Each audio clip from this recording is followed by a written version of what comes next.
Arc 7, The Land of the Wolves. Chapter 5, Being a Man is Tough. Subaru, Wabu. Kaya. Subaru-sama, I'm sorry. Splashing and splattering, Subaru was showered by water that cascaded down from above his head. As he let out a cry of alarm, wondering what the heck was going on, an apology from a high-pitched voice flew towards him. When Subaru glanced up while shaking his head, he saw the curtain swaying from an open window, and his gaze mingled with the girl's Petra's, who was looking down at him from above. It seemed like it was right when Petra threw some water out of the window on the second floor. Of course, she wouldn't do anything ill-behaved, such as dumping water onto the garden. She threw the water onto the edge of the flower bed to make sure no one would be splashed by it. Subaru, and yet, unluckily, I was gardening right there. Petra, I am sorry, Subaru-sama. I'll bring a change of clothes straight away. Subaru, you don't have to do that much. Getting drenched was the only thing that happened, and it freaking stinks. Getting drenched wasn't the only thing that happened. Petra, because it's the water I was using to clean the room, and anyway. I'll get going right now, wait for me at the watering place. Petra said to Subaru, who was astounded by the smell of the dirty water poured all over him. Like that, her adorable face was withdrawn into the other side of the window, and she started running to fetch him extra clothes, her footsteps pattering against the floor. Subaru smiled wryly at the panicking Petra, deepening due to his own rotten luck, and he headed towards the watering place at the garden of the mansion, just as Petra had told him to do. Subaru, well, I was planning on changing my clothes once I've finished gardening, anyway. Subaru consoled himself with the fact his plans were only brought forward by a tiny bit. If Petra was going to bring a change of clothes, then he should wash the dirt off himself first. Before drawing up water from the well, he flung off his shirt with haste. Isham, you're quite daring, getting undressed so suddenly. Subaru, wait. Kaya. Whoa, to think you would let out a scream comparable to a girl's. Normally, wouldn't you think our positions would be reversed? Saying that and staring at the screaming Subaru was a pink-haired girl old woman Ryuzu, who was sitting on a garden rock next to the watering place. She looked at Subaru, who covered the exposed upper half of his body by hugging his shirt to his chest, her intellectual eyes shimmering in contrast to her awfully young appearance. Ryuzu, you don't have to hide it like that. I've gotten used to seeing the naked body of a boy. I used to live with Jiebo, you know. Subaru, well, you might be right, but what's embarrassing is embarrassing, right? Ryuzu, there's nothing to be embarrassed about. Besides, your physique is not too bad as well, Subo. It's quite pleasing to the eye. Pleasing to the eye, indeed. Subaru, it's embarrassing, after all. Ryuzu-san, aren't you acting out of character? Ryuzu was characterized by her behavior that didn't match up with her appearance, like her calm and relaxed manner of speech, but she left a strong impression on Subaru with how everything about her, except for her looks, were faithful to the role she was entrusted with. It was why he was surprised when she poked fun at Subaru, referring to the naked half of his body. Subaru, am I right in guessing this is mostly because you were released from the heavy responsibility of being the leader of the sanctuary? Ryuzu, I suppose there's that aspect to a considerable degree. Although I went outside of the sanctuary, I moved onto the land Rospo had prepared, and a similar position was handed over to me.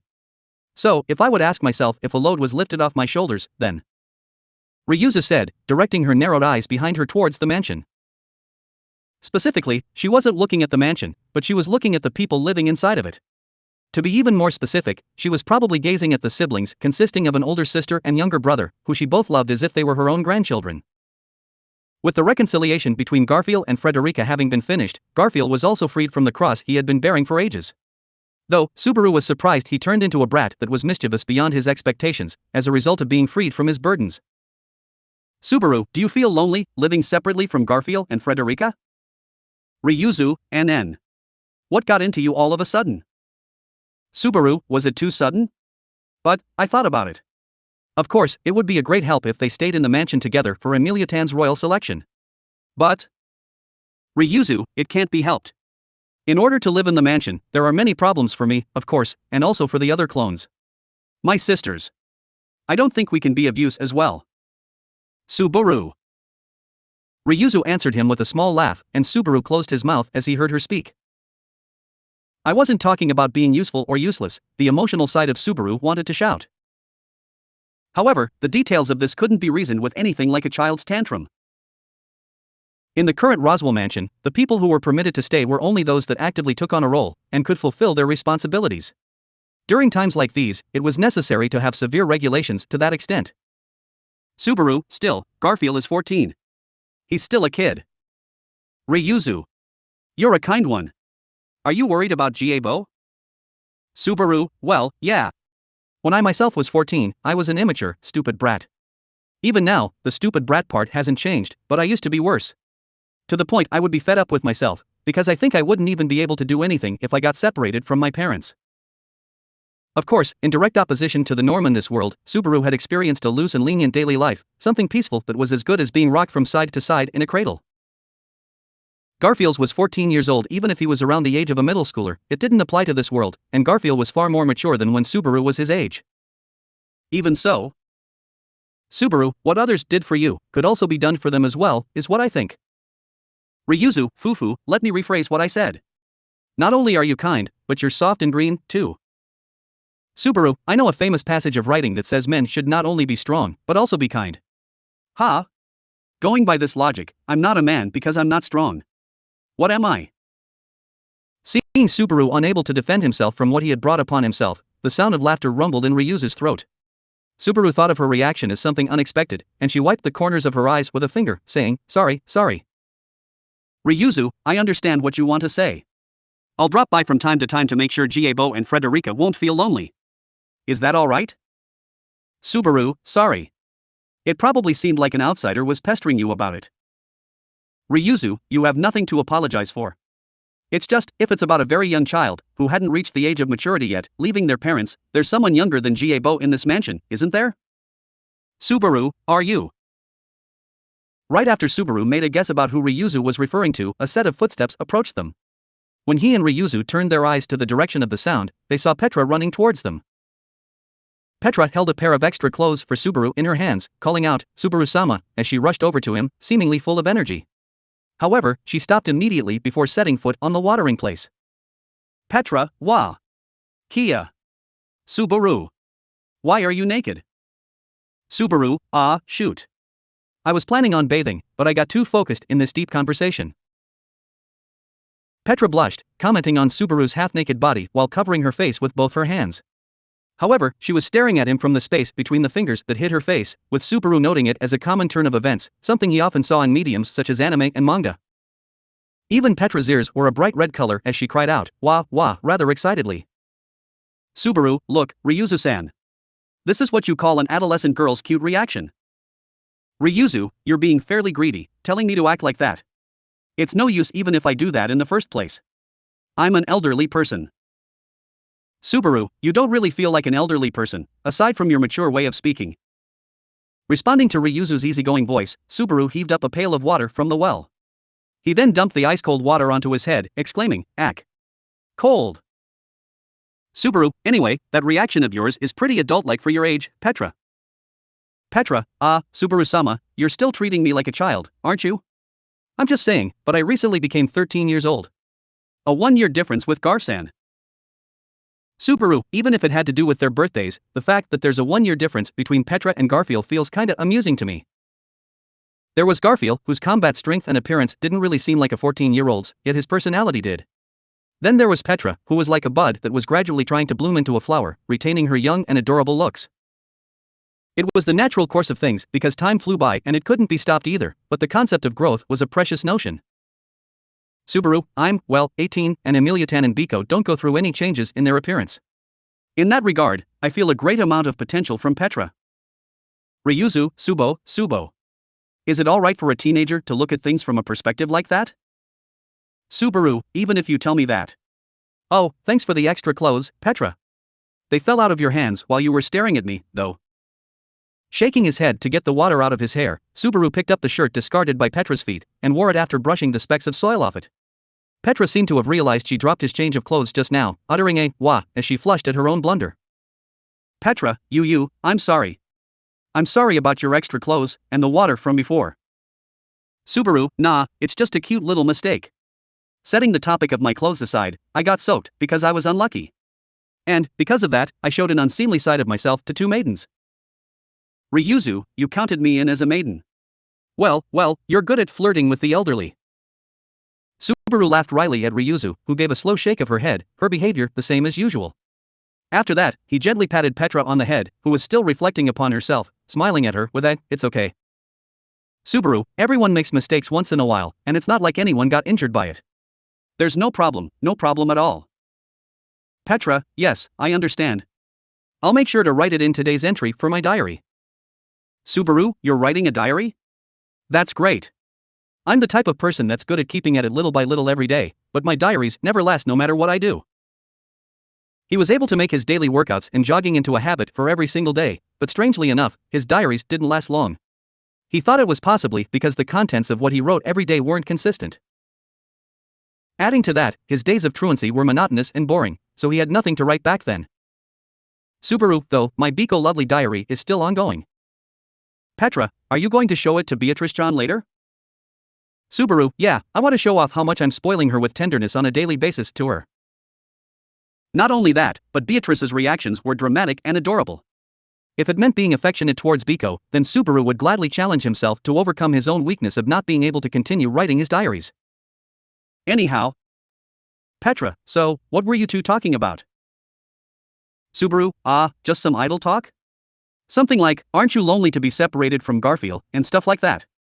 But, you're also far away from your dad and mom. You don't get homesick or anything? Petra, homesick. Are you asking me if I miss my home? Placing a finger to her lips, Petra furrowed her brow as she decoded and made sense of Subaru's words. She looked to be in deep thought, mumbling, let me think. Before? Petra, sometimes, I do feel lonely. But it's what I've decided I want to do, and I'm doing it right now. I can't be whining. Subaru, whoa, so mature. Did you hear, Ryuzu-san? Ryuzu, I heard it. Gee, you look as if you're proud of her, eh? Ryuzu nodded at Subaru, who turned around, genuinely proud of Petra's confident answer. It was just as Petra had said. He was also in the middle of trying to accomplish what he resolved to do. If so, instead of making feeble complaints, he needed to raise his head and smile, even if he were to be in agony and in pain. Petra, Subaru-sama, was my answer all right? Subaru. Yeah, of course. As expected of Petra. It's the answer I wanted. Petra, Kia. In response to the question from the worried-looking Petra, Subaru lifted up her body in his arms. It was the same feeling as when he did it to Biko, but Petra was heavier compared to her. It was because she was undergoing growth. Subaru, you're not at the age where I can carry you anymore, huh? Petra, that's obvious, but if you're gonna have such a saddened face, I guess I can keep you company. Subaru, oh, thanks. Although she turned her face away from him, she was allowing him to be selfish. Taking advantage of Petra's kindness, Subaru spent some more time lamenting over parting ways with her childhood. Gazing at the two of them was Ryuzu, well, I'm clueless about which one is the child. Ryuzu, who murmured that out with her young visage, in the manner of an elderly person. Splashing and splattering, Subaru was showered by blackish blood from his head, and the shifting scenes of his life flashing before his eyes ended abruptly. The one thing in common between the scene and reality was liquid being poured over his head, but if he told Petra that memory fragment involving her was remembered at this very moment, he imagined the situation rolling out into her being furious with him over it. However, in order to be chastised like that, Subaru couldn't afford to stop in his tracks here. Subaru, why did the hunter's arrow hit the snake? What obstructed his grand escapade, with Louis reluctantly held in his arms, was the huge snake that was hiding itself inside of the forest. Right as its gaping jaws were about to swallow Subaru whole, a powerful obstruction was wedged itself between the two, and he was fortunate to have an extremely narrow escape from death. Subaru. What perforated the snake's body, thick as three Subarus bunched up together, was an arrow fired by the hunter who had been tormenting him and Rem, giving them a hard time until this moment. He thought of the likelihood that the hunter had unexpectedly missed their mark, but since the arrow had gone through the very center of the snake, he felt like the possibility of a misfire was terribly low. Which meant, Subaru, they saved me. Although he couldn't understand it at all, no other answer came to his mind. He was sure the hunter didn't act on a whim, and it was also difficult to imagine the situation suddenly unraveling into a shonen manga-like development, such as, I'll be the one who'll kill you. However, if Subaru only considered what had occurred, then he was rescued by the hunter. And adding to that, the effect of the single strike wasn't limited to halting the huge snake's impending fangs during this moment. Snake which beast, Kaka? Its body pierced through by the arrow, the bleeding snake let out a shriek that made the sky tremble, sounding like it two things were grated against one another to produce an ear-splitting screech. Like that, instead of chasing after Subaru, who was trying to get away from it, the snake turned in the direction the arrow came flying from, setting its sights on the bowman that plowed through its body, beginning to slither through the forest, uncaring of how many plants it damaged along its way. It was overwhelming to see a 10-meter-long snake crawling on the forest floor, drawing closer to its prey. Without giving off the feeling of being sluggish in spite of its gigantic body, the sight of it moving on the ground as if gliding across the surface felt like the ground that supported the forest itself was in motion. The hunter counterattacked the snake's approach with an arrow, but it didn't connect. Snake, which beast, Kaka? Baring its fangs, saliva dripping from them, the huge snake aimed for the hunter as it pounced onto them. Jumping out of the way, the hunter avoided it, firing an arrow at point-blank range, going in for the kill. A violent battle between man and witch beast, in an attempt to kill each other, was unfolding beyond the trees. In midst of the sounds of crashes and blasts being scattered all over the place, courtesy of the ongoing fight where both the hunter and snake weren't budging an inch, Subaru dashed back to the large hole Rem was at, keeping Lewis held firmly in his arms. And then... Subaru, Rem, give me your hand. We're using the opportunity to run. Rem, Hook, is the girl safe? Subaru, yeah, she's sound asleep to the point it's getting on my nerves. Here, hurry up. He reached a hand out to Rem, who was leaning against the wall inside of the large hole. However, Rem glanced at his hand, before shaking her head with a no and set her hands on the edge of the hole by herself. It was a gesture out of stubbornness, saying she wouldn't take the hand Subaru had extended to her. If that was the case, then that was fine. Subaru withdrew his hand, pulling his whip out instead and using it to tie Lewis to his back. If Subaru threw her out, then conflict would arise between him and Rem once again. He wanted to avoid such a thing. Subaru, in addition to that. Rem, why? After he fixed Lewis's body to his back tightly, checking to see if he wouldn't drop her, Subaru forcefully scooped Rem, who crawled out of the large hole, into his arms. With it resulting in her being princess carried, Rem hardened her expression from Subaru's unanticipated move. However, Subaru, think.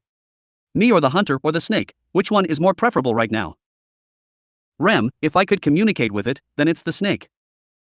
Subaru, you can't, so please bear with me, the runner-up. Let's go. Subaru turned his eyes away from Rem, who was unable to prevent her inner turmoil from showing up on her face, although he believed their priorities were rather obvious. Glancing at the continuous battle between the hunter and the snake from the corner of his eye, Subaru broke away from the battlefield, running with all his might. Whether the victor was the hunter or the huge snake, Subaru expected them to start chasing after him and Rem as soon as the fight was over. He didn't know when exactly would it end, or if it would be settled sooner or later, but he wanted to keep a distance from them to the best of his ability. Rem, what are you going to do? Subaru, both of them are really accustomed to the forest, compared to us. We need a way to throw them off their pursuit, but it's hopeless to escape from the snake because of my body odor. So, he wanted to pray for the hunter to be victorious. If the hunter was a pursuer with no connection to the witch's miasma that surrounded him, then the methods to throw them off their tracks would be worth putting into practice. Subaru, choosing the path where I won't leave too many footprints, erasing the tracks as much as possible, and after that is. Rem, leaving traces in a separate direction, isn't that right? Rem said as she snapped off a twig that nearly made contact with her body, tossing it far away and letting it scratch the trees that were positioned at a different direction from their escape route. If the tracks were distributed into two places, one being the broken twig, and the other being the mark on the tree, would their opponent be puzzled by those? Subaru. As Subaru continued to run with Rem in his arms, a deep emotion, unsuitable for the occasion, somewhat feeling like nostalgia, crossed his mind. Long ago, he had the experience of racing through the forest while being chased by witch beasts, similar to the current situation. However, the person he had been carrying wasn't Rem, but it was Ram. Subaru, Nesama has also forgotten, so it's only me, who remembers it, but... Rem, you're running out of breath. They will catch up if this goes on. Subaru, I know. Damn, both of you sisters, really have no shred of mercy. The person in his arms wasn't Ram, but the harshness of her words was practically identical to her sister. A strong emotion coursed through him upon recognizing their similarities, and it gave an encouraging push to his back. Subaru urged himself to keep running despite his breathlessness, entrusting the role of monitoring whatever was happening behind them to Rem, and desperately rushed across the forest. Anyhow, Subaru had been running around all day today. He was exhausted, worn out physically and mentally, and he wanted to sprawl across the ground if possible. Actually, he was going to do that once he lost his pursuer. He would sleep for 8 hours straight. Subaru, so, please put up with it until I can do that, dear body. Rem, Hook, wait. Subaru, ow. What the heck was that for? While Subaru was spurring himself to action by shouting at his body to move, Rem, who was carried in his arms, gave his ear a sharp tug. As he frowned from the pain, Rem pointed towards a direction straying off the path they were on. Rem, I can hear the sound of water. A flowing river? Perhaps you could erase your tracks with it? Also, you were saying you needed water as well. Subaru, you are actually listening to me talking about my survival knowledge. I'm touched, but that can wait. You're right, it'd be great if there's a river.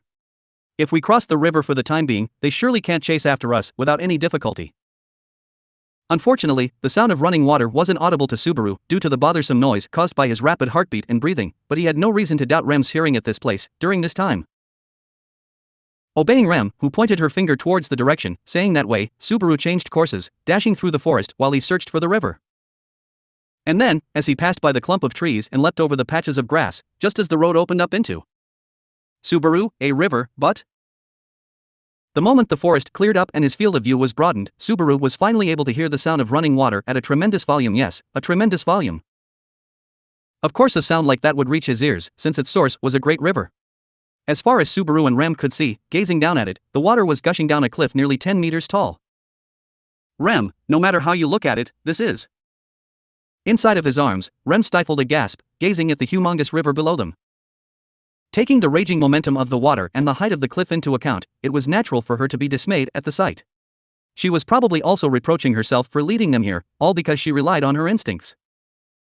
However, there was no time to blame her for what she was already regretting, nor was there time to do the opposite and comfort her. Subaru, shit, is the fight over?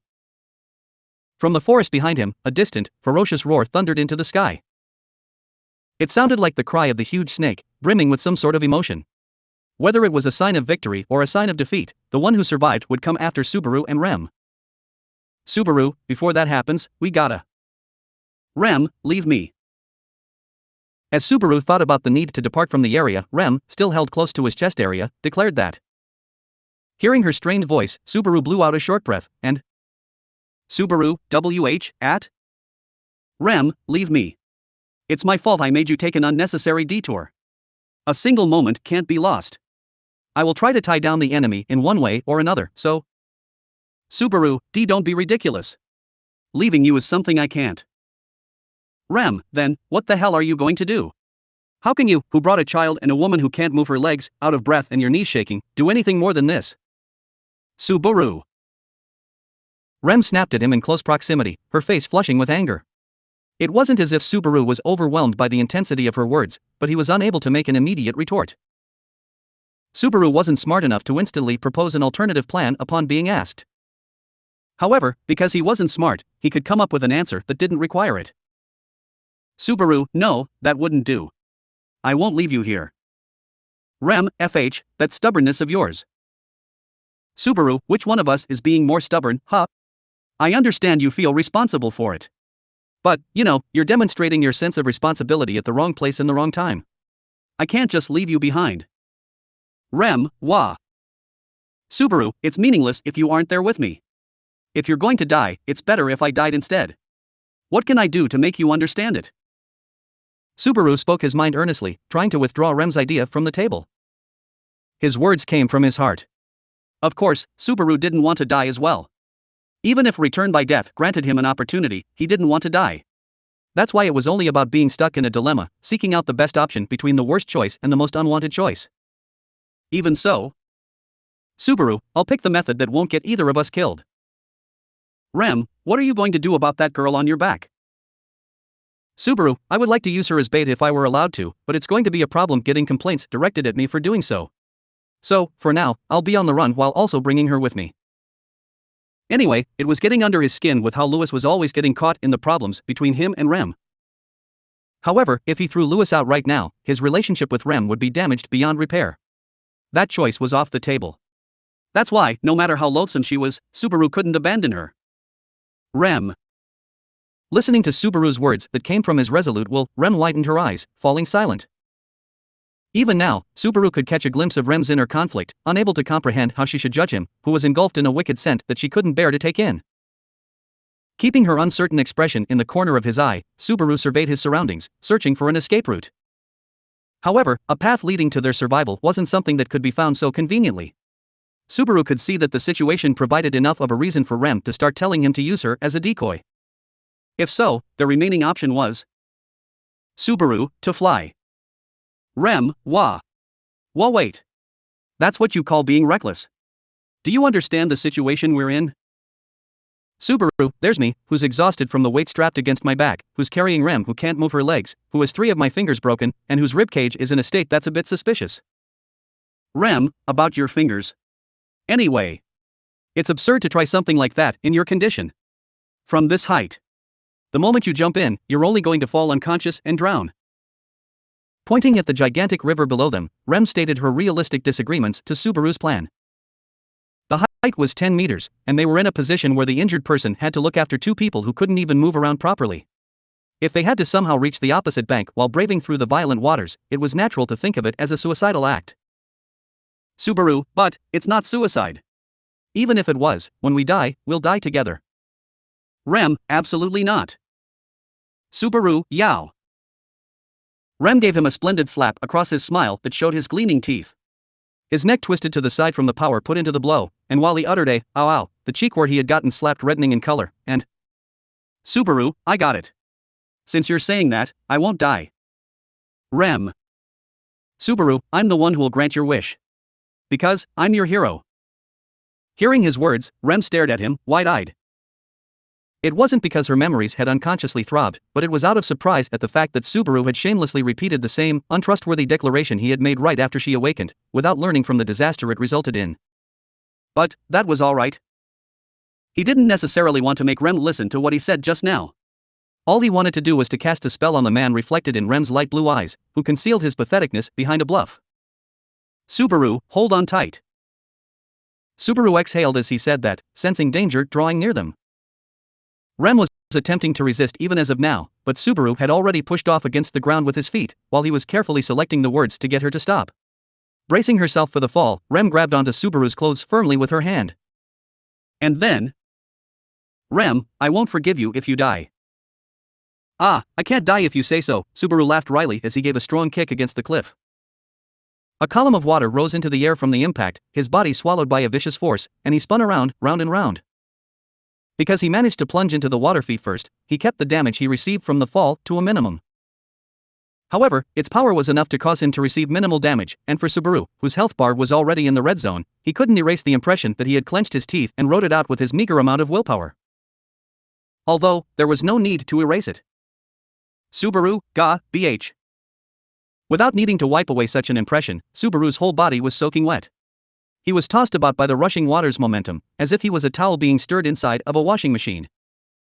He wanted to somehow rise up to the surface of the water and breathe. Yet, he did not have the freedom to do so. Even if he wanted to flail his limbs around in an attempt to float, he couldn't do that because he was carrying what was dear to him in his arms. Subaru. He was being squeezed and crumpled up by the water, but he felt the targets of his affection and hatred in his arms and on his back respectively. Neither the whip fastened to himself, nor his arms that strongly embraced the girl, were coming apart. Subaru, gab, gab. Due to the impact from diving into the water, most of the air he had breathed in before jumping had escaped from his lungs. He wasn't going to swim, but he needed both stamina and oxygen to retain his sanity. Since both of them were on the verge of depletion, he couldn't stay leisurely and take things easy. Subaru, gab, gab. Water flowed into his mouth from his nose, and he felt like it was also spilling into his eyes and ears as well. His floundering feet paddled the water meaninglessly, and he also felt as if he was powerless to do anything as he was being transported into the stomach of a giant creature's esophagus, which could be said to be the humongous river. Once he arrived there, it would not be possible to undo it. Before he made it there, he needed to do something. Subaru, gab, gab. When he desperately fumbled around in the water, many unnecessary thoughts wriggled around in his head.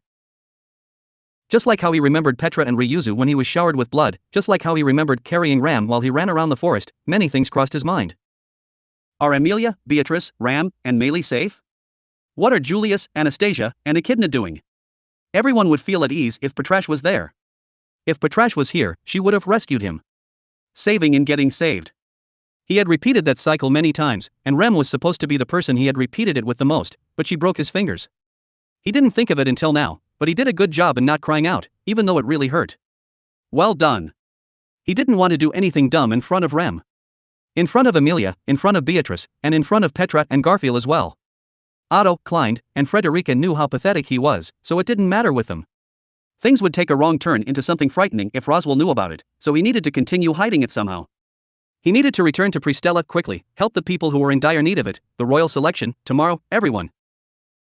Subaru, Gabu, Gab. Every one. Subaru, Gaguk.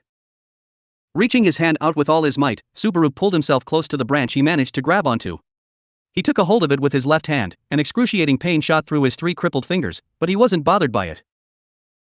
His whole body was chilled to the bone, and his senses were distant and dull. There was a possibility that instead of 3 fingers, every finger on his left hand was broken, but he had little to no interest in that matter. Subaru, Blay. He broke out into a coughing fit, vomiting large amounts of the water that had filled his stomach. While doing so, he was able to draw the heaviness in his right arm closer to himself, making it so her face appeared above the surface of the water. Staring at her unconscious face from the side, he rushed to crawl up the bank, relying on the branch. Subaru, Gaghuck, Ugh. On the bank he finally made it to, he left it to his nausea to make him spew out an enormous volume of water. And then, fighting the sensation of having water left inside his body still, he laid the girl he dragged out of the water onto the ground. Subaru. Bringing his ear near her mouth, he checked her breathing. There was no reaction.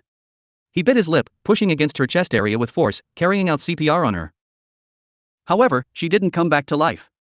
Right as he bent over, his face coming near her as he wondered if he should perform artificial respiration, she threw up some water along with a small cough. Tilting her face to the side, Subaru let her expel the water from her body. Subaru, ha, ha.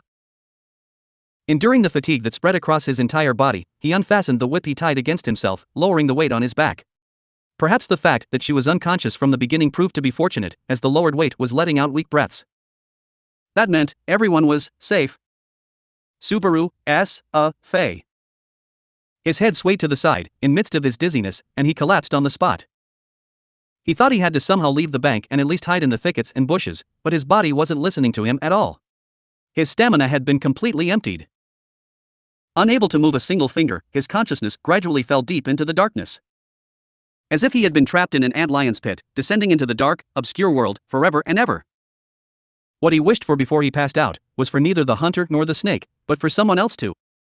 Subaru, save. Rem. There was only one wish, for someone to at least save Rem, even if it was just her. Silently, he remembered he had forgotten how to breathe, then he gulped and ingested air into his empty body. More. He desired more oxygen as if he had been drowning, opening his mouth wide. Shut it with your wheezing and panting, you. Subaru, MRGH. Something was forcefully thrusted into his open jaws, and he was bathed in verbal abuse. He widened his eyes, unable to grasp the situation, but he wasn't able to see anything. It seemed like something had been wrapped around his face, covering his eyes. However, he knew some wild fellow had shoved something into his mouth. The taste of soil and earth, and a large, solid texture, he could immediately guess that it was a shoe. Someone was digging the tip of his shoe into Subaru's mouth. Subaru, Bway. What? Go away. Why the hell are you defying me? Don't you understand the position you're in? Subaru, Garg. Subaru was struck in his solar plexus with a good, hard kick delivered by the tip of the man's shoe, after Subaru had spat it out without thinking. As his breath caught in his throat from the impact, followed by a bout of coughing, the wild fellow spat on him. While the man was doing that, Subaru's mind was jumbled up in a great deal of confusion. He couldn't see and he was utterly befuddled, yet violence had been inflicted onto him. Adding to that, even if he tried to rub his aching chest, he couldn't do that because his arms were tied behind his back. His legs were bound as well, so it was impossible to stand up and escape. Subaru, what's? How long are you gonna be fooling AR? Hey, chill out. He's completely clueless. It can't be helped. Rather than that, here. Let's take off his blindfold. TCH. Two men seemed to be having an argument in front of Subaru, who was curled up on the ground with saliva spilling out of his mouth. The man that arrived later had persuaded the violent man, and Subaru sensed that the rough, boorish presence had distanced himself from the area. After that, the voice of the composed man reached his ears with a, well. Sorry that was done to you right after you woke up. I think you're probably feeling muddled and all, but I'll just take off your blindfold, okay? Though, I can't remove the rope around your hands and feet, so you gotta bear with it. Subaru. As Subaru remained silent, the man gently placed his hands on his head, unfastening the blindfold that was tightly wrapped around his head. He felt the air against his skin, along with a tiny prick of pain, and waited for his vision to return as he took in a deep breath, withstanding the throbbing ache in his chest. And then... Subaru, where the hell is this? In his newly recovered field of view, the clearing was dotted with many tents and campfires. Along with those, there were men equipped with swords and armor, giving off a fierce feeling, and restlessly going to and fro around the area. Rendered completely speechless, Subaru thought of the most appropriate picture that would be representing the sight at hand in his mind. Subaru, I've seen something like this in a long-running TV series. The reason he thought of it wasn't because he had encountered a gigantic river right before all of this, but what crossed his mind was a scene from one of those TV series, the camp of a military unit, busied by preparations before the official battle began. It was as if the sight in front of him was a replica of no, it wasn't. We found you right as we went out to fetch some water, yeah. Sorry, but you've been captured. You're our prisoner. Was the person who walked in front of him the man that took off his blindfold? Putting a hand to his hip, he spoke to Subaru with a genuine-looking, troubled expression. Natsuki Subaru had been taken prisoner. Chapter 6, A Land Far Away in the South. Hey, what's the worst thing that's happened to you as a traveling merchant? And there it is. Yet another unpleasant question. In his room, Otto was staring at documents when Subaru presented this question, causing him to frown. Wrinkles were already present in between his brows, but thanks to the question they leveled up to 100. Subaru, you see, Garfield and I were having a little chat about one-man journeys. I guess it's a bit different in your case, but you were a traveling merchant, so you're familiar with that sort of thing, right? Otto, I would not say you are wrong, but I had Frufu with me, at the very least. Thanks to my divine protection, I always had someone I could talk to, so it did not really feel like I was traveling alone. As he spoke, Otto rubbed his eyes and placed the documents on the desk. Then, in front of the desk where the mountain of papers rested, he directed his gaze towards the two guests who sat on the sofa with a shatranj board spread between them, Subaru and Garfield. Although it was Subaru who had the upper hand in this game, each move that he made kept alternately securing or endangering his position. Otto, Garfield, move the merchant 2 squares forward. Subaru, hey! Otto, you bastard. Garfield, HM? Oh. So that's it. You really bailed me out of this one, Otto bro. With just a quick glance, Otto discerned the most advantageous move to make, receiving 2 different reactions from Subaru and Garfield respectively. Ignoring how Subaru struggled in the situation that he was instantly put into, still, Otto muttered. Otto, Garfield, are you interested in traveling alone? Garfield, if I'm interested, you say? Course I am. But you know, I spent a whole lot of time stuck in this sanctuary, so I ain't got to travel or anything that. Otto, I see. You really are interested, are you not? Well, with your self-sufficiency and self-defense skills as high as they are, I think you would do just fine. Unlike Natsuki-san. Subaru, hey, don't you underestimate me like that. My mentor's been praising my progress a lot lately, just so you know. Otto, it seems like he decided to use praise to motivate you. It is hard to be sure if praise or scolding works better with you, after all. Otto's comments were so soft towards Garfield, yet so hard towards Subaru. However, considering how strict Garfield was with himself, and how prone Subaru was to get carried away, it was probably the correct approach. But that aside. Subaru, anyway, what's that worst moment you've had as a traveling merchant? Otto, why are you so insistent on knowing that? Garfield, the captain may just be a skin out of curiosity, but I'm seriously interested here. Otto bro, knowing you're such a tough guy, I imagine you'd be fine unless you'd encountered a huge dragon or something that. Otto, Garfield, don't you think your expectations of me are way too high?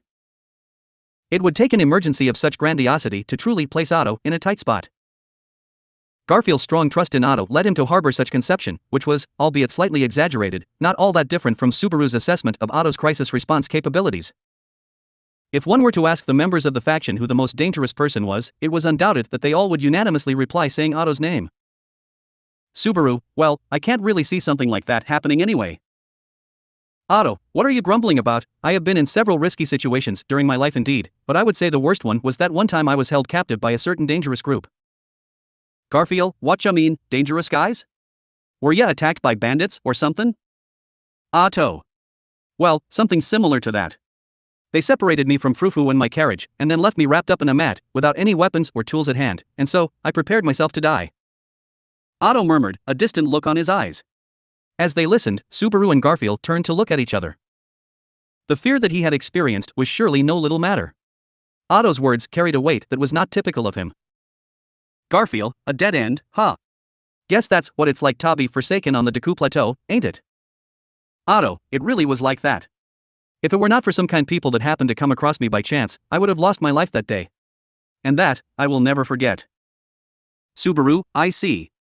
Everyone's got their own story, after all. Arms crossed, Subaru nodded as he reflected on Otto's adversities. Tied by bandits, stripped of his belongings, his very right to live or die completely subject to somebody else's whim, such circumstances were not something that Subaru faced often, yet also not something that he was a stranger to. Subaru, still, it's thanks to their help that our Otto is here with us now. Those guys who found you deserve a proper thanks, don't you think? Otto. Yes, you are right. Subaru? What's with the lukewarm reply? You're making me uneasy, man. Subaru scowled at Otto's unexpected reaction. Despite Subaru's response, Otto stayed oddly calm and composed, his posture like that of a deity. While Subaru felt shivers going down his spine, Garfield clenched his fist with a "but hey." Garfield, now I know all the stuff you've gone through, Otto bro. But rest assured. You'd better believe I won't be letting that stuff happen to you ever again, aight? Otto, oh, really? Well, I do know I can depend on you, Garfield. Natsuki-san, on the other hand. Subaru, you can't just compare me with Garfield in terms of combat strength. You'll make me feel like all the hard work I've done so far isn't worth a damn. Subaru moved his empty hand as if he brandished a whip with it. With a gesture of his own, Garfield pretended to crush it with his fangs, making his opponent aware of his powerlessness. Ugh. Subaru groaned as Garfield's victory made him openly display joy, while witnessing the two, a despondent hot escaped Otto's mouth. Otto, Garfield, move the merchant diagonally to the right. Let us show him what we merchants are made of. Subaru, arg. Damn it, Otto, you jerk.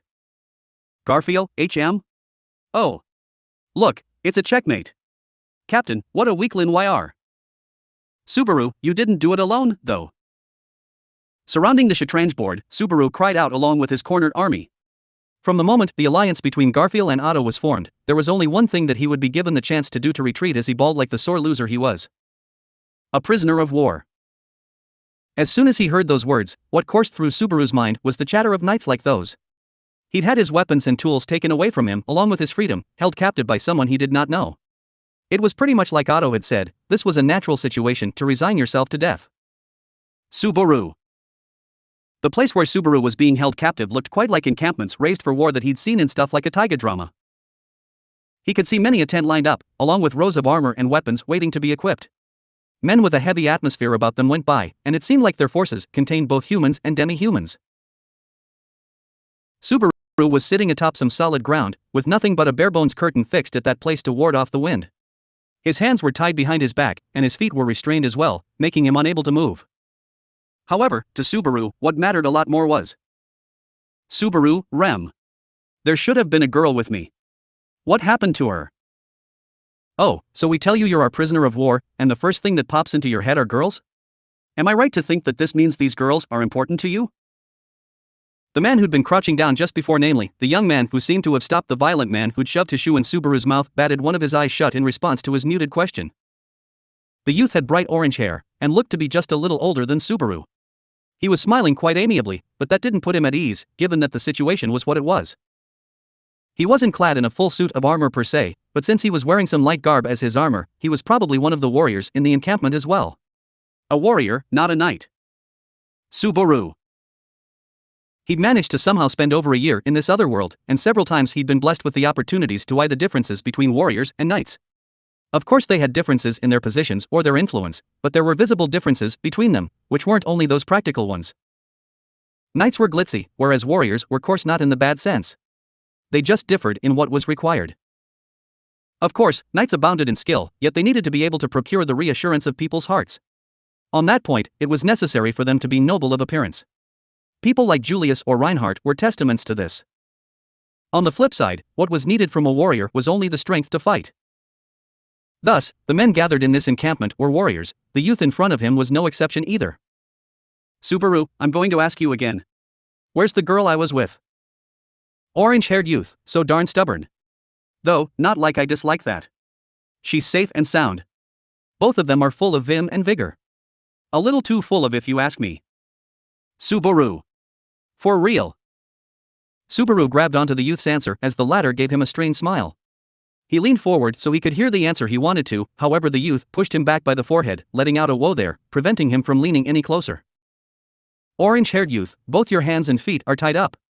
Won't you fall over and bite your tongue if you work yourself up that much? Oh, don't look at me like that.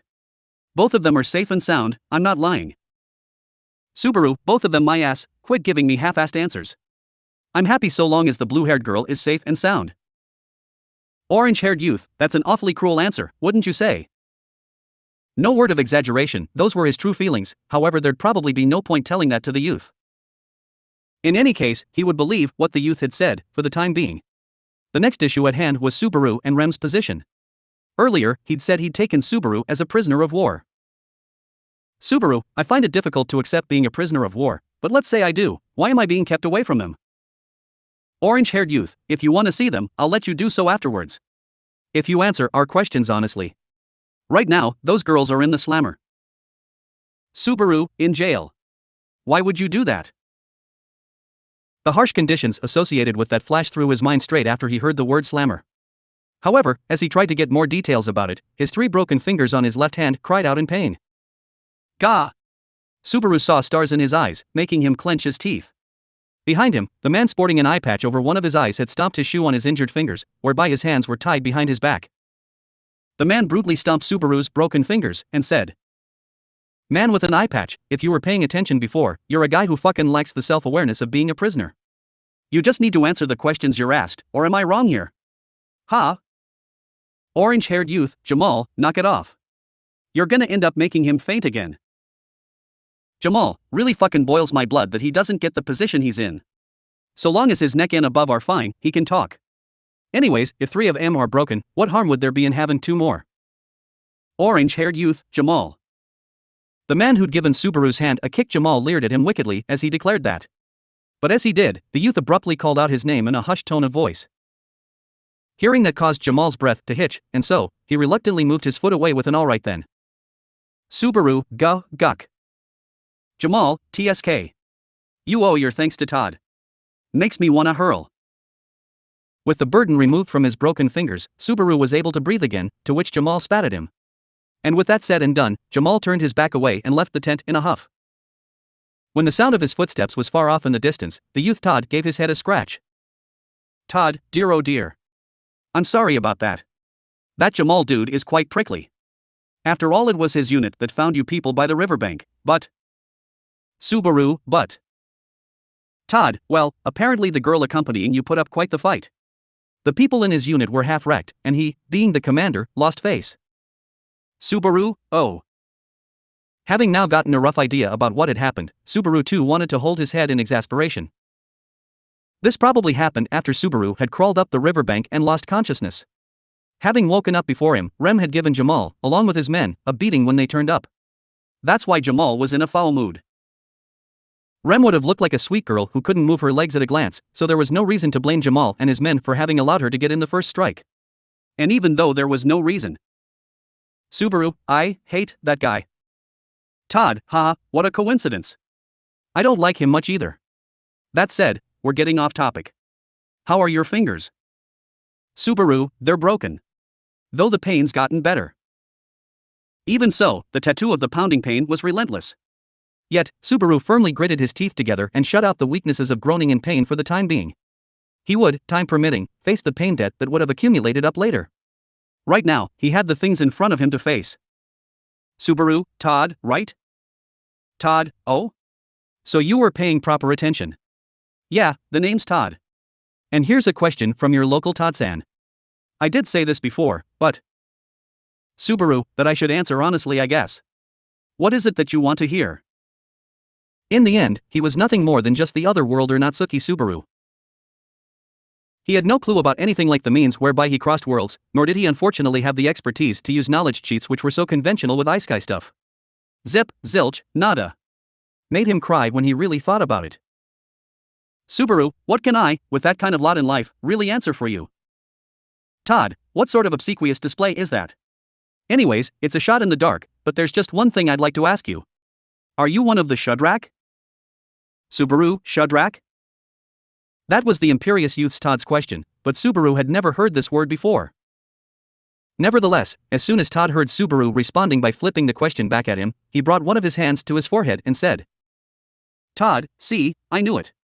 I could tell by your reaction that you've got nothing to do with them." Subaru, hey, wait up. I still haven't answered anything. Aren't you just being too hasty here? Todd, not at all. No one would lie when they're asked about their own warrior clan. Even those who've never heard of them before. So, like that, even if you tell us you're Shadrakian, no one's gonna believe you. Subaru. Though his words felt conclusive, they didn't sound like a bluff. Even Subaru couldn't refuse them. The way Todd had put it, full of conviction, was that persuasive. But in that case, Subaru, just what are these Shadrakians? Todd, they're the people we're searching for. They're somewhere in that huge forest. In the Budheim jungle. Todd answered Subaru's question and pointed behind him. However, Subaru's hands and feet were tied up, so he couldn't look back that easily. Todd then put his hand on Subaru's shoulder with a "there's no helping that" and turned him around. Subaru, the Budheim jungle. Todd, the whole place from here is forest. It's going to take many years, or whatever, to search it well and good. Though Todd muttered those words unenergetically, what he was saying was understandable. This was quite the vast forest. The greenery continued on to the ends of the horizon both on his left and right, as seen from the encampment where Subaru was being held captive. If its depth was like that to boot, then metaphors aside, it could be on the same level as the Amazon. And they had to find these Shadrakians or whatever he'd called them, in such a vast forest. Subaru, isn't that going to be practically impossible? To say the least. Todd, you reckon so too? Well, nah, I've really thrown in the towel here. If it takes me years to go back home, my fiancé will end up turning away from me, you know. The sorrows of a soldier who'd been taken away from his lover and sent to the field of battle. Todd's words made Subaru feel something similar to that, evoking a little sympathy out of him. However, his sympathy didn't last long either, since currently he was separated from the person he cherished. And other than that, the problem he had at hand was way more of a big deal. Subaru, hey, Todd-san. In your view, I think I've answered honestly. So, I'd really like it if you kept your promise as well. Todd, you're asking me to let you see a woman, even though there's a person who's ruining the fact they can't see their fiancé? What a heart of stone you have. Subaru, no way I want to hear that coming from the companion of a guy who steps on an injured guy's broken fingers. Todd, haha, that's for sure. Although Subaru's answer was quite the bold one, Todd burst out in laughter rather than anger. He then crouched down by his side and loosened the ropes that had been tightly binding Subaru's feet, enough so he could walk. Todd, you should be able to at least walk by taking short steps. I'll take you over to the jail. Todd brought his hands under Subaru's armpits and lifted him up in one go. As soon as he stood up, his legs could move freely, albeit about only half of his usual step. He could walk like this. Thank God for having short legs. If his legs had been as long as a model's, then he would have been thrown out of balance quite a bit. Subaru, well then, please guide me there. Todd, how very impudent of you. You must be a noble, right? With a wry smile on his face, Todd gave Subaru a clap on the back as the latter began to walk out, taking small steps. He felt the inquisitive looks of the men around them, looking at Subaru walking along bit by bit, being led out of the tent that housed prisoners of war. He could see some of them looking like they were sneering, but Subaru cared not a fig about them. Rather, on the flip side, it was he who observed them. It was just as he'd thought. He could see an encampment prepared for war. They'd covered the perimeters of the encampment with impromptu-made wooden fencing and stuff. There appeared to be over 100 men here. Nevertheless, searching the entire forest with 100 men was practically impossible. Subaru could understand why Todd was bemoaning that. With that said, Subaru had expressed his sympathies both to Todd, who was in that state, and his fiancée. Yet, posed towards him was Todd, oh, talking of nobles, I just remembered. Where did you get that knife that popped up when we fished through your belongings? Subaru's brows furrowed for a moment when he heard Todd's suddenly remembered question, then he instantly recalled the knife in question. He'd received the knife from the masked man in the forest. It had really helped him get through the many obstacles posed by the forest, as well as the traps Rem had set. It was too late for that now, but perhaps that masked man had been one of the Shadrakians they were searching for. If it was like that, then telling them about him would only be tantamount to a betrayal of his benefactor. Todd, what's up? Subaru, no, nothing. Though Todd was suspicious of his silence, Subaru was also stuck between a rock and a hard place, internally. Given that he'd been taken as a prisoner of war, Todd was treating him in a relatively reasonable manner. But make no mistake, he was still perceived as a prisoner of war. He was someone Subaru would find difficult to describe as being friendly. On the other hand, it was pretty likely that he'd never see the masked man again. However, not only had he given him some effective advice on the matter of searching for Rem, he'd also given him that knife to boot. He was someone high in the benefactor level. Meaning. Todd, hey, what's up? Subaru. That knife is something from my family. It's a family heirloom. Todd, is that so? Hey, then you must be quite the something, right? Subaru, huh? He decided to protect his benefactor in his mind, after mulling it over. Todd's voice raised a bit in surprise in response, with Subaru having lied with those thoughts in mind. Subaru didn't know why it had, but nevertheless, Todd continued. Todd, after all, your nice one with our national emblem, the sword's wolf on it. From what I've heard, those sorts of things are given personally from the emperor to his retainers. Meaning, you must be from a family of honor as well? Subaru, wait just a sec. Todd's voice grew excited. Meanwhile, Subaru's breath hitched after he heard what he'd said. The backstory behind the knife he'd received was good enough and all. He would put that matter to one side for the time being, even though there seemed to be an anecdote well worth of his surprise there. His problem lay somewhere else entirely. The sword's wolf and the emperor. Subaru. Subaru stopped in his tracks, his lips still pursed together as he looked around his surroundings once again. There he could see many a tent, bonfires, sneering men, the humongous forest. And a blue flag fluttering in the wind, right next to a large tent. Painted smack dab in the middle of this blue flag was a black wolf pierced by swords. Over a year had passed for Subaru as well, since he'd come to this other world.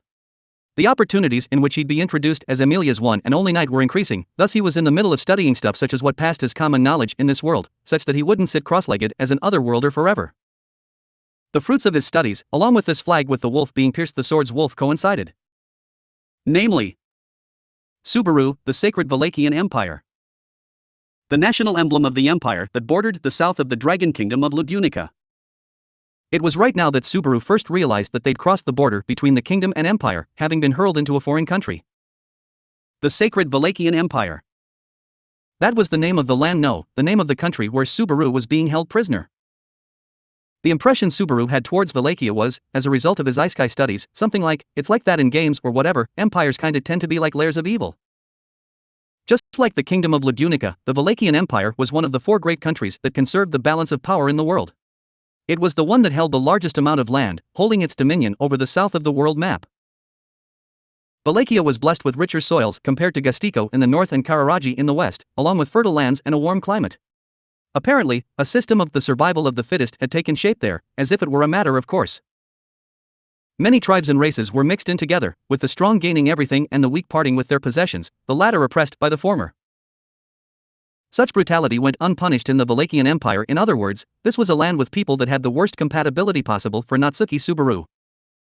Subaru, the sacred Valachian Empire.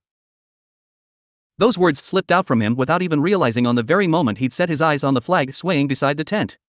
Hearing Subaru's shocked mutter, Todd raised his brows a bit, and then, Todd, long live Wallachia. Subaru, whoa. A voice suddenly boomed from right behind him, taking Subaru aback. He sprang back in surprise, causing Todd to laugh at his reaction. Todd, ha ha ha. What's with that reaction? You're the one who brought it up. Subaru, long live Wallachia? Todd, long live Wallachia. Though those were accusations he had no awareness of, he kind of understood them. Whenever you said the sacred Valachian Empire out loud, they would answer with, long live Wallachia. That was what they were used to, a part of their national creed. And so, there was one more thing which Subaru now knew. Subaru, I cannot carelessly reveal that I'm a Lagunican. That was a really huge blow for him. Subaru's position right now was as Amelia's one and only knight, she being one of the candidates in the royal selection that was taking place in the kingdom of Ludunica. Subaru had been officially knighted under Roswell's patronage, and thus was actually, for a limited amount of time, part of the Ludunican nobility. Regardless of that, there shouldn't be anyone in the kingdom of Ludunica who didn't know about the matter of the royal selection. Thus, if he were to reveal his position, he would have been in a position to ask for a favor. At the very least, he'd imagined he would have talked about it to Todd once Rim's safety had been assured, given that words got through to him. But, it was a different matter altogether provided they were currently in the Valachian Empire. Subaru. Having read the history books of this world, Subaru knew all too well about the poor relations between the Kingdom of Lubunica and the Wallachian Empire. More than 400 years ago, both countries had waged many great wars between them over territory. Ever since the Kingdom of Lubunica made a covenant with the Divine Dragon 400 years ago, the two countries have strayed away from any major conflicts. However, some small-scale, sporadic battles had broken out since then, and even now, there was no shadow of a doubt the two countries were in a state of Cold War. He'd heard that before the start of the royal selection was announced, arrangements were made so that the Empire would not take advantage to lay war on them. What would become of him were he to tell them he was part of the Lubunican nobility, right here inside the Wallachian Empire? Maybe this would be possible if it were an imperial noble with some common sense, but the place they were in was an encampment at the edge of a battlefield. Todd aside, could he really hope to be treated as a guest of the nation by so many of these impulsive lot like Jamal? Subaru, that's a definite no-go. Meaning that Subaru could not carelessly divulge his position. Now that things were like this, the fact that he was here with Rem, who had forgotten even Subaru's position, was a blessing in disguise, truly a small blessing amongst a sea of misfortune. Todd, hey, what's the actual matter? Are your legs useless, as well as your fingers? Subaru, nah, that's not it. It's just that when I heard you say "Long live Wallachia," I couldn't contain the shudders of awe welling up from deep inside my chest. Todd, oh, I see. No help in that. 'Tis only natural that you'd be struck at heart by how the Empire is, given that you're connected to the imperial nobility. I was the one who lacked consideration. Subaru, well, ha. He would have scratched his head if he could, yet he could only let out a forced laugh at Todd's answer. This was the Empire indeed, even though his worldview on it came only from literature. The mantra of the Empire permeated all the way down to run-of-the-mill soldiers like Todd. Realizing that it was showing in the man's behavior right now, Subaru gritted his teeth. His trump card of sorts, as in, revealing his social standing and returning back to the Mather's domain, could safely be assumed to have been blocked. Or maybe a sensible citizen of the Empire would respect his position, but... Subaru, the odds would be stacked against me a little too much, were I to gamble on those two choices. Todd, what are you grumbling about? Looky here, your long-awaited meeting. Subaru, Subaru, who'd been shuffling along, was pushed by his back, before then receiving a clap on the shoulder. He lifted his head up straight after Todd told him that. And when he did, he'd been brought along to some iron cells situated near one edge of the encampment. Within one of those iron cells, all of them lined up neat and tidy, a girl sat flumped down. Subaru, Rem. Rem, Hook, it's you. Having found the figure of the girl he was searching for, Subaru flew over to the cell. Rem took notice of him and frowned, all the while glaring at him with the same hostility. Yet, he didn't care. So long as, first of all, he could check that she was all right. Subaru, oh, thank goodness. Did they do anything to you? Are you in any pain? Blah. Todd, whoa, that looks like it's gonna hurt. Since Subaru had been shuffling along quickly, his feet got tangled up, making him fall forward. He couldn't use his hands to support himself, of course, so he crashed face first into the iron cell. And just like that, Subaru let out a groan as he fell over backwards. Rem, why? What's with that all of a sudden? Subaru, nothing, my bad. I didn't mean to scare you. Rem, as if I would be. Stop looking down on me, please. Were your nose and teeth and stuff all right? Subaru, Are you worried about me? Rem, wah. No. Subaru managed to lift his body up, in the way a caterpillar would, and sniffled. The answer he got from Rem was glacial. Nevertheless, as he was gazed at by those light blue eyes, Subaru let out a sigh of relief. However, this caused Rem's face to tense up even more, still inside her cell. Todd, alrighty then, I get that this is quite the emotional meeting, but you two ain't quite on the same page, no? Let me see then, so, you must be Rem, right? Rem. Who knows? Todd, hey, what a pain. Like, there's got to be a limit to how stubborn you can get. Todd butted in between Subaru and Rem's unexpected meeting, sporting a sullen look on his face. Rem soonishly turned her face away, however, it seemed like her cold attitude wasn't just limited to Subaru. It seemed to also be consistently pointed towards the encampment against the people of the Empire, Todd included. Though all things said, you could say this was really typical of Rem and her bossy at home, yet timid on the streets temperament. Subaru, if you're going to be snapping at whoever comes by, they're gonna nickname you with stuff like Mad Dog. Rem, and now he has the absolute cheek of calling me a dog. Not only do you stink, but you're also quite the rude person, aren't you? Subaru, What are you trying to say? Me stinking is being rude. Like, you mean I lack in the cleanliness department? Even so, cleanliness is something which I've never really properly grasped. There was a saying that went something like, when you hate someone, you come to hate everything related to the person. Rem's manner of interactions with Subaru matched that sort of stuff to a T. The fact he had ended up coming to a place like this, while still unable to shake off that poor first impression he gave, was a real bummer. Subaru, anyways, she is indeed called Rem. Thanks for helping me out. Though, that said, it's hard for me to express my gratitude when I see how she's been put in this cell. Todd, didn't I tell you? The people in Jamal's unit were beaten up. If I didn't let myself do at least this, then even I would lose face. Either way, it's not like we're gonna hurt her. Subaru, can I really trust you on that? Todd, we have the credence of the imperial nobility here after all. Even Jamal can't complain about that. Todd rifled through his bosom and pulled out that knife while saying that. Subaru's eyes swung wide open as Todd unsheathed it and cut away the rope around his hands and feet.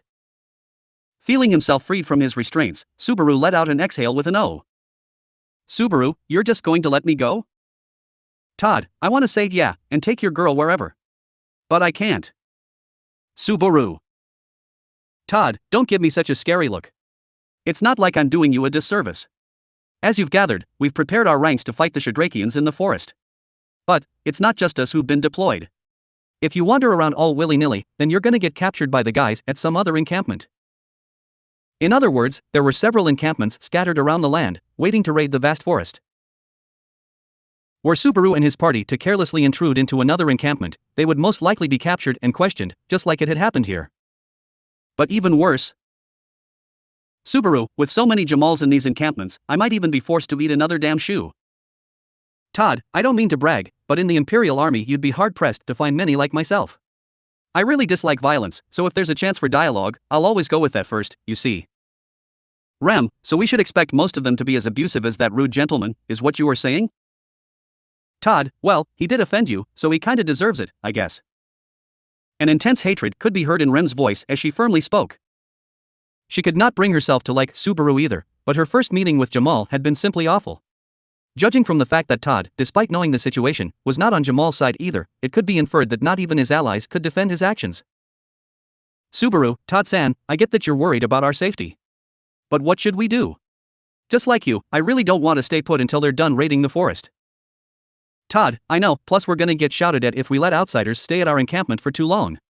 But no matter what we do, a supply convoy will set out for a nearby town in some days from now. If y'all leave the encampment along with them, you'll probably be able to get out without causing any unneeded ruckus. Subaru, I see, a supply convoy.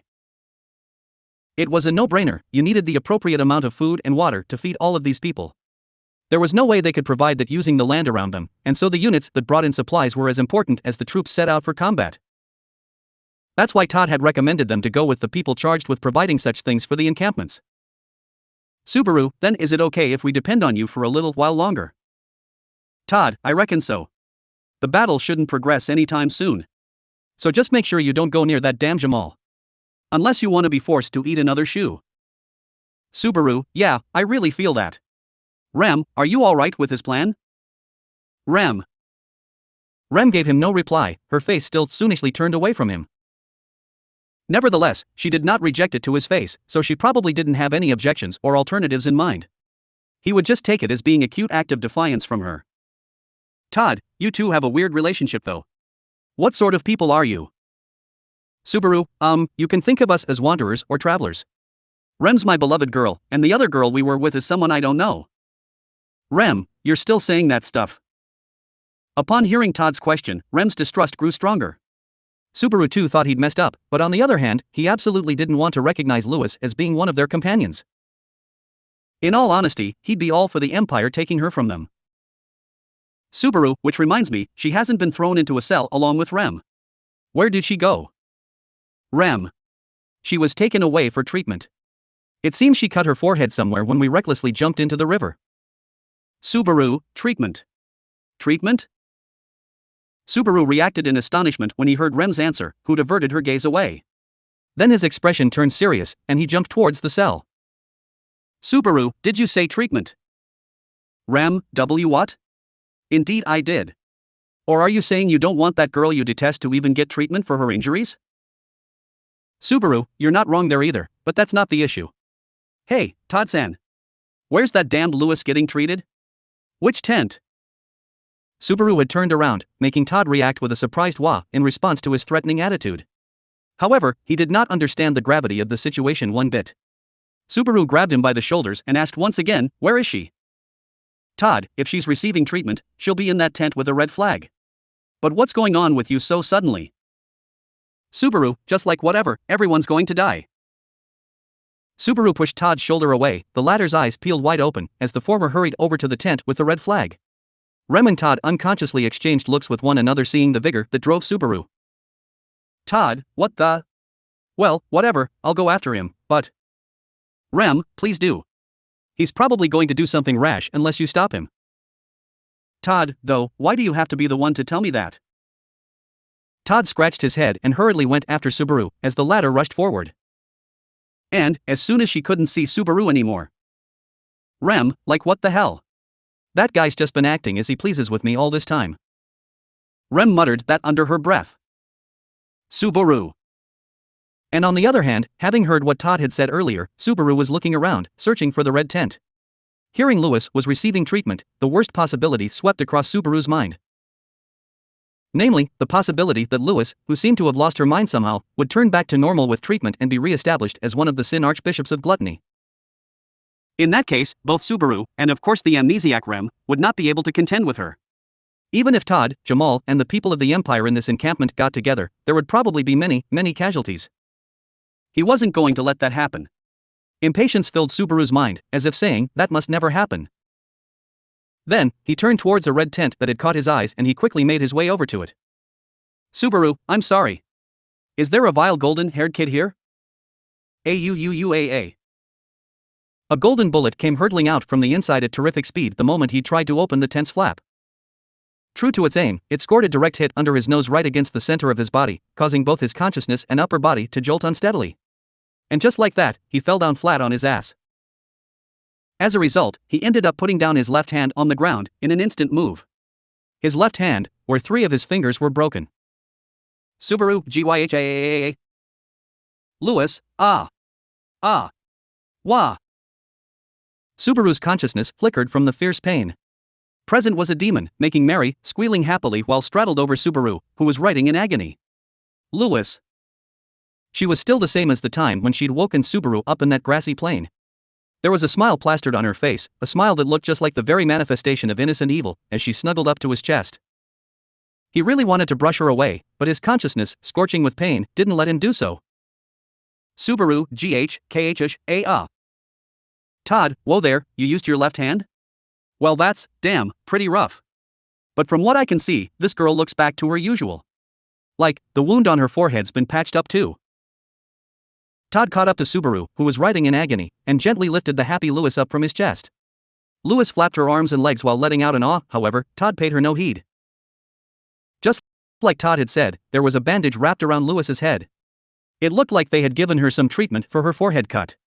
Not with magic though, but with simple first aid techniques. Subaru, is that so? So that's what you meant by treating her head. He'd been so sure they were going to heal her wound with magic, so he'd gotten all panicky. However, with the method they had resorted to, there would be no way its healing would treat any aspects he didn't wish to be treated. It looked like Subaru's fears had ended up being needless, for now. Todd, you treat this girl who's so attached to you as someone you don't know, yet the girl you hold as being so precious treats you so coldly. I don't really get it, but that sounds like a dang mess. Subaru, can't deny that. There's hardly anyone around who finds themselves in as many messes as I do. If there were a limit to the amount of hardships a person went through in their life, then was this just a lifetime worth of hardships closing in on him? Or was the count reset with each return by death? Would a time when he would be able to feel at ease never ever come? Just the thought of that was terrifying. And although it was terrifying, Subaru, I'm alive for now. That's what matters. Todd, sure feels like you set your targets low. So, what will you do? Are we okay to go along with you guys accompanying the supply convoy in a few days' time? Subaru, yes please. My apologies though, for having to stay in your care. Todd, MHM? Then no need to fret, since I ain't gonna be leaving y'all to mooch off us. Subaru, who was sitting cross-legged, raised his face at Todd's words and said, huh? Following that, Todd brought Louis back to the ground as she flapped her legs around and placed one of his hands to his hips. After that, he pointed to the Empire's encampment that stretched out behind him and said, "Todd, this is quite the encampment. No matter how many hands we have on deck, it's never enough. There's tons of work, so I'm gonna have to get you to help out with some stuff." "Subaru, he who does not work, shall not eat, I guess that's what you're saying?" Subaru quietly murmured those words, causing Todd to repeat them back as soon as he heard them. "Todd, he who does not work. Yes, indeed. That's spot on. You sure know some good words." Todd nodded his head, and to his side, Louis nodded as well, as if copying him. Subaru loudly cracked his neck bones while looking up at the two of them. "Subaru, I guess this is way better than being told don't do anything, or being forced to eat a shoe, huh?" End of chapters 5 and 6. Being a man is tough.